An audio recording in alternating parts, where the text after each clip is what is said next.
Nagpaalala ang mga otoridad laban sa mga maiinit ang ulo, lalo sa dami ng mga posibleng makasabay sa mga resort ngayong tag-init.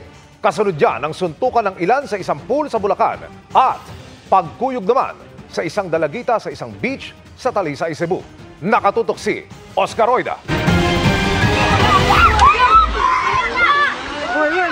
Imbis na sa tubig alat lang, tila naligo sa suntok at tadyak ang isang dalagita sa kamay ng kanyang mga kapwa minor de edad sa beach na ito sa Talisay, Cebu.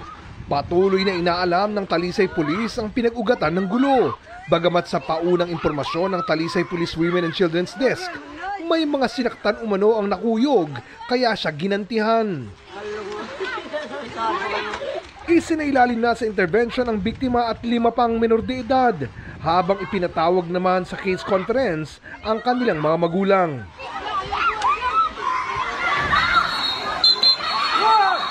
Sa viral video ito naman, tila di tumalab ang lamig ng tubig sa init ng ulo ng mga nagrambulan habang nasa isang resort pool sa Kalumpit, Bulacan kagabi. Nag-umpisa sa isang suntok hanggang sa makisali na nga ang iba pang kasama. Umabot pa sa puntong to whom it may concern na ang mga pinakakawalang suntok. Meron daw pong nagrarambolan na 2 grupo sa swimming pool. Mga bandang past 8 po yun. Agad naman itong nirespondihan ng pulisya. Pero pagdating nila doon, ang mga magkakaaway, friends na umano. Yung 2 grupo po, mga taga Manila po sila, Tondo at Quiapo. Belong din sila sa isang religious sect po. Kaya yung mga elders na sinunod naman nila.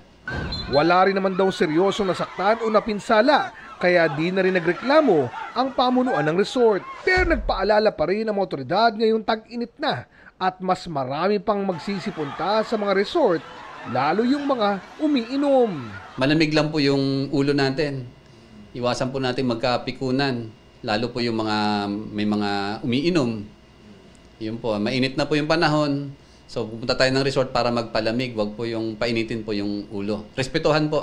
Para sa GMA Integrated News, Oscar Oida, nakatutok, 24 oras.